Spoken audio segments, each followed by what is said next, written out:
வெற்றிவேல் முருகனுக்கு அரஹரோகரா. நமஸ்காரம். இன்னைக்கு கந்த சஷ்டி விரதம். பொதுவா 48 நாள்ல இருப்பா, சிலர் 7 நாள்ல இருப்பா. சோ அப்பேற்பட்ட கந்த சஷ்டி விரதத்தோட முதல் நாள். இந்த பதிவுல நம்ம முருகப்பெருமானோட அரும் பெருமைகளையும் அவரை பத்தின கதைகளும் தெரியாத கோவில்கள் பத்தியும் நம்ம பார்க்கலாம்.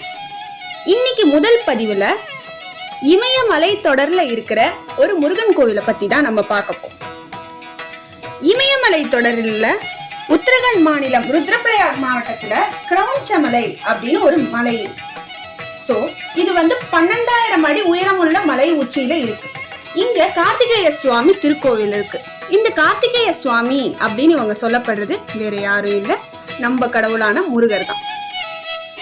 இந்த கதை எங்கிருந்து வருது அப்படின்னு பார்த்தீங்கன்னா, நம்ம எல்லாருக்குமே திருவிளையாடற் புராணம் தெரியும்.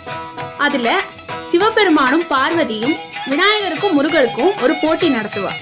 அதுல என்ன அப்படின்னு பார்த்தீங்கன்னா, உலகத்தை யார் முதல்ல 3 தடவை சுத்திட்டு வராளோ அவளுக்கு தான் அந்த ஞானப்பழம் அப்படிங்கறத தருவேன் அப்படிங்கறது போட்டி நடக்கும். நம்ம எல்லாருக்கும் தெரியும். விநாயகரோ அம்மா அப்பா தான் தெய்வம், அவாதான் உலகம் அப்படின்னு சொல்லிட்டு அவளை 3 தடவை சுத்தி வந்து ஜெயிச்சு பழத்தையும் வாங்கின்றார். முருகப்பெருமான் இது தெரிஞ்சோடனே கோபிச்சுண்டு பழனிக்கு போய் இருப்பார் அப்படிங்கறது நம்ம எல்லாருக்குமே தெரிஞ்ச கதை. அவர் தான் பழனி ஆண்டவர் அப்படின்னு நம்ம சொல்றோம். அங்க போனதுக்கு அப்புறமும் முருகருக்கு கோபம் தனியல. கோபம் தனியாதனால அவர் அங்கிருந்து இமயமலை தொடர்ல இருக்கிற கிரௌஞ்சமலைக்கு வர அங்க தன்னோட கோபம் குறையணும் அப்படிங்கறதுக்காக கடுமையான தவம் செய்யறாராம். இந்த கடுமையான தவத்துல என்ன பண்றாரு அப்படின்னு பார்த்தீங்கன்னா, அவரோட சதையை அழித்து கொண்டு எலும்புகளோட தவம் பண்றார். அதனாலேயே இங்க இருக்கிற முருகப்பெருமானுக்கு உருவம் கிடையாது, அருவமா வழிபடுறார். இது தெரிஞ்சு சிவபெருமானும் பார்வதியும் முருகனை சமாதானப்படுத்தி கூட்டின்னு போவோம். இப்பேற்பட்ட இந்த புண்ணிய கஷேத்திரத்தை நம்மளும் நம்ம வாழ்க்கையில ஒரு முறையாவது தரிசனம் பண்ணணும். இந்த கந்த சஷ்டி விரதத்துல நம்ம இந்த கதையை கேட்கறதுனாலே நமக்கு புண்ணியம்.